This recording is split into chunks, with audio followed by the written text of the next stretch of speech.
Tonight, an Idaho man is home safe after his solo raft trip down the Middle Fork of the Salmon River went south.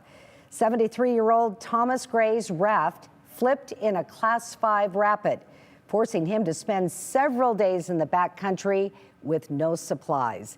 Abby Davis has been on this story today. And Abby, this is truly a survival story in so many ways. It really is, Carolyn. Custer County Sheriff's Marine deputy says Gray is not new to this section of river.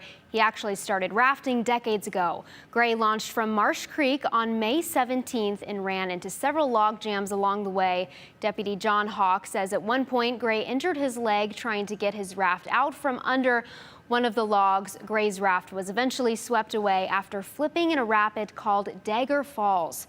Hawk says he spent 2 nights waiting for another crew to come by. All he had was his dry suit, helmet, jacket, and boots. No food or water.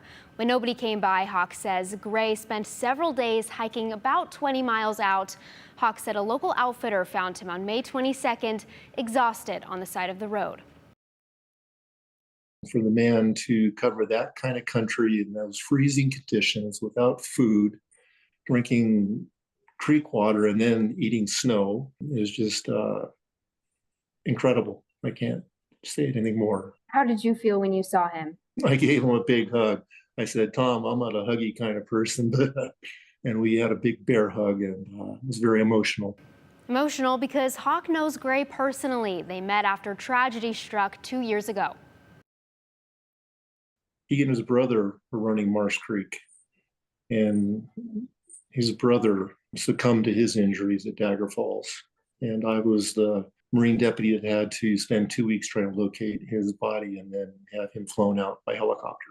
So at that time I met Tom, and it was unbelievable when I was told who it was, because knowing the person, and 2 years to the day almost, I just couldn't fathom it. Search and rescue was looking for Gray on the river and in the air, but Hawk says they just missed each other. He recommends always going down the river in a group, wearing a knife or wearing a river rescue knife, and having some sort of communication device on your body, because no matter how much experience you have, it's just so important to always be prepared, Carolyn. This is one incredible story, each chapter that you go to in this story that you've been telling us today.